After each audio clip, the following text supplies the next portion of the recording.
समस्त धर्म प्रेमी सज्जनों का मैं अपने YouTube channel doctor Ramesh Chandra Joshi में हार्दिक अभिनंदन और स्वागत करता हूँ। श्री गणेशाय नमः। प्रेमियों, इस बीच में आपसे ज्योतिष के सिद्धांत ज्योतिष के गूढ़ सूत्रों पर बात कर रहा था, लेकिन एक हमारे ज्योतिष प्रेमी जो हमारे ज्योतिष परिवार से जुड़े हुए हैं और जिन्होंने सर्वप्रथम मेरे को यह अवगत कराया था कि श्री तारा प्रसाद दिव्य पंचांग की जो प्रशंसा है वह श्री भादव माता पंचांग के संपादक और पंचांगकार ज्योतिषाचार्य पंडित भागीरथ जोशी जी ने, नीमच वालों ने भी की है। पंडित भागीरथ जोशी जी जो हैं वह किसी परिचय के मोहताज नहीं हैं। इस समय ज्योतिष जगत में उन्होंने ज्योतिष के प्रचार प्रसार और वैदिक ज्योतिष के ज्ञान को विस्तारित करने के लिए, प्रचारित करने के लिए बहुत बड़े कदम उठाए हैं। उनका नाम है पंडित DC त्रिपाठी जी, जो अल्मोड़ा ज़िले के मझेड़ा गांव के रहने वाले हैं। उनने कुछ प्रश्न पूछे हैं। उसमें पहला प्रश्न उन्होंने कहा कि हस्तस्थ कुंडली न बनाकर, हाथ से कुंडली न बनाकर कुछ लोग कंप्यूटर या मोबाइल से कुंडली बनाते हैं, उसमें अक्षांश और लोकेशन उस क्षेत्र की नहीं होती। मैं पंडित त्रिपाठी जी से और अन्य ज्योतिष प्रेमियों से कहना चाहूँगा, कंप्यूटर का उपयोग करना बहुत अच्छी बात है, मोबाइल का उपयोग करना भी बहुत अच्छी बात है, पर बिना सिद्धांत ज्योतिष को जाने हुए कंप्यूटर से कुंडलियाँ बनाना ये अच्छी बात नहीं है। आप कंप्यूटर का प्रयोग अपने किए गए गणित को जांचने और परखने के लिए कर सकते हैं, लेकिन जो हमारे हस्तस्थ कुंडली बनाने की परंपरा है, हमारे यहाँ इस प्रकार से हाथ से कुंडलियाँ बनाई जाती हैं। ये जैसे मेरे हाथ की बनाई हुई कुंडली है, हल्द्वानी के किसी बालक की, 2020 का यह बालक है। तो इस प्रकार और कंप्यूटर और हाथ से बनी हुई कुंडलियों में धरती आसमान का फ़र्क होता है। उसको भी मैं एक अलग से वीडियो में आपको बताऊंगा कि वो कुंडली जो हाथ की होती है उसका क्या महात्म्य है और जो कंप्यूटर से बनी हुई कुंडली है वह क्या महात्म्य उसका है। कंप्यूटर से कुंडली बनी हुई कुंडली गलत होती है ऐसा मैं नहीं कह रहा हूँ, लेकिन ये हम ज्योतिषियों की बहुत बड़ी कमी रही, हमारे पंचांगकारों की बहुत बड़ी कमी रही कि आज जो है लगभग पूरे देश में 90% लोग हाथ से बनी हुई कुंडलियों पर विश्वास नहीं कर रहे हैं और 90% लोग जो कंप्यूटर से कुंडली बना रहे हैं, और ज्योतिषी गण भी कंप्यूटर से एक क्लिक करके प्रिंट आउट निकाल करके कुंडली बना के अपने यजमानों को दे देते हैं। ये परिस्थिति बड़ी विचारणीय है। अब जो पंडित DC त्रिपाठी जी ने प्रश्न उठाया है कि उसमें जो कंप्यूटर की कुंडली है उसमें अक्षांश और लोकेशन उस क्षेत्र की नहीं होती। आपकी बात बिल्कुल सत्य है। कंप्यूटर में तो जो स्थान निर्धारित कर दिए गए हैं, फीड कर दिए गए हैं, वे ही उन्हीं जिलों के या उन तहसीलों के वो स्थान को कैच करेगा, पकड़ेगा, उन्हीं का वह गणित उसी स्थान का दिखाएगा। तो मैं जैसे पहले अपने कई वीडियो में कह चुका हूँ कि अल्मोड़ा ज़िले के लिए देघाट की, बगवाली पोखर की, कौसानी की कुंडली अल्मोड़ा ज़िले के अक्षांश से नहीं बन सकती है। तो इस प्रकार से लोकेशन वह नहीं दिखा सकता, और जब लोकेशन नहीं दिखाएगा तो गणित में बड़ा फर्क उससे आ जाएगा। तो इसलिए हाथ से अपने क्षेत्र का अक्षांश और अक्षांश से सूर्योदय सूर्यास्त निकाल करके, इष्टकाल निकाल करके कुंडली बनाना ही श्रेयस्कर है। फिर जो कंप्यूटर की कुंडलियाँ होती हैं उसमें जैसे चर है और दिनार्ध है, दिनमान है, वह घड़ी पड़ाव में बहुत ही कम होते हैं। लेकिन कुछ सॉफ्टवेयर ऐसे भी हैं कि जिनमें आप 1-2 सॉफ्टवेयर ऐसे हैं जिनमें आप अपने स्थान का अक्षांश और देशांतर डाल करके कुंडली बना सकते हैं।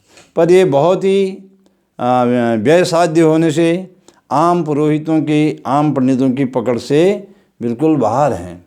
सज्जनों और ज्योतिष प्रेमियों, इस प्रकार मेरा ये कहना है कि जो हमारी वैदिक परंपरा से जो ये विस्तृत, ये लंबी पत्राकार कुंडली बनाने की परंपरा रही है, इस परंपरा को जीवित रखने के लिए यद्यपि इसमें श्रम बहुत लगेगा, और जबकि हमारे पास कंप्यूटर आदि संसाधन भगवती की कृपा से, माँ गिरजा की कृपा से उपलब्ध हैं, लेकिन हम तथापि अपना गणित करके ही और ये कुंडलियाँ बनाते हैं। ये लघु पत्रिका है, जन्म पत्रिका, और ये विस्तृत जन्म पत्रिका जो मैंने आपको दिखाई है ये हमारे हाथ की बनी हुई है।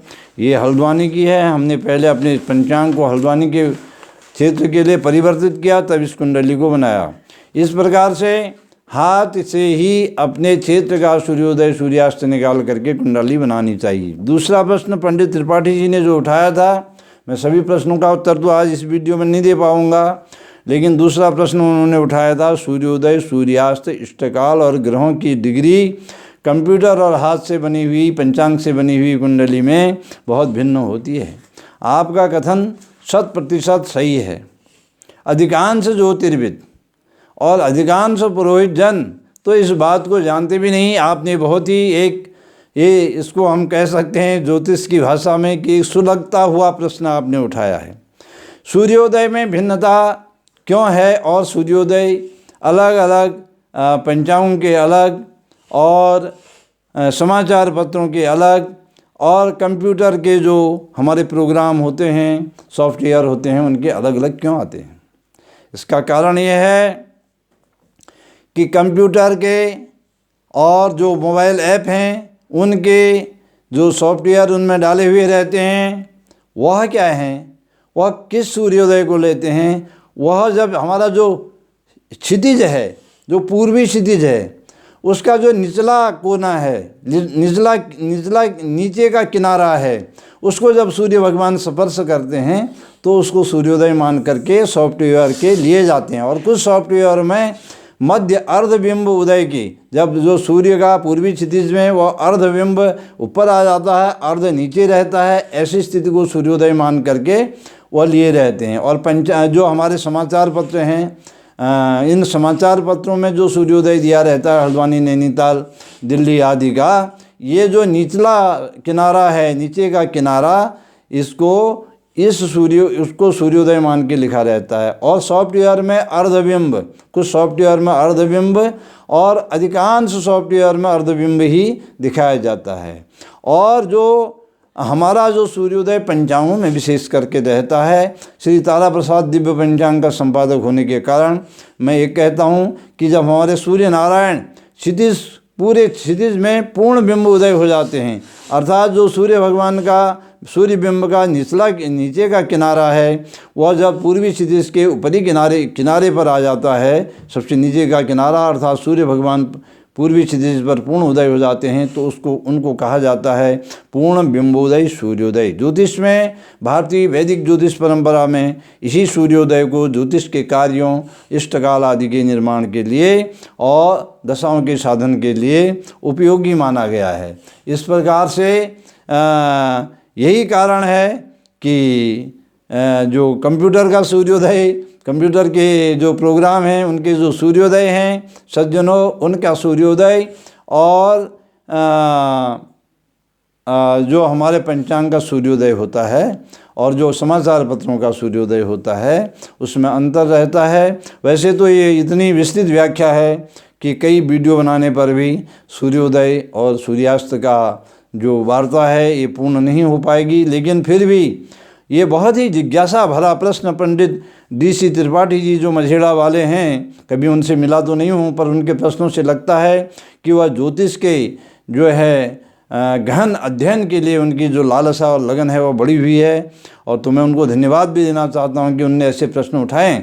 और हमको इस बात का बड़ा हर्ष हो रहा है कि आज हमारे पूर्वांचल मंडल में, हमारे कुमाऊँ में अब ऐसे विद्वानों की संख्या बढ़ रही है कि जो हवाई पल्लवग्राही हवाई फायर नहीं करना चाहते हैं ज्योतिष के क्षेत्र में, जो ज्योतिष के क्षेत्र में धूल में लट नहीं लगाना चाहते हैं, क्योंकि ज्योतिष एक महाविज्ञान है। जब हम ज्योतिष के सूत्रों को आपके सम्मुख प्रस्तुत कर रहे हैं तो आपको ये सोचने के लिए विवश होना पड़ेगा कि इसमें साइन, कॉज और टेन आदि जो जितने भी साइंस के सूत्र हैं, जो गणित के सूत्र हैं, जो लोग BSc MSc आदि में प्रयोग करते हैं, वे सूत्र ही हमारे जो आचार्य भास्कर आदि हुए, जो हमारे पूर्वाचार्य हुए, उनको प्रयोग किया। उनका नाम क्या, ज्या, स्पर्श रेखा, कोजिया आदि उनका नाम था। और उनका नाम जो है अंग्रेजी में इस प्रकार हो गया, साइंटिफिक कैलकुलेटर में इस प्रकार हो गया। तो ये पूर्ण विज्ञान है, ये कोई धूल में लड़ लगाने वाली बात नहीं है कि आपने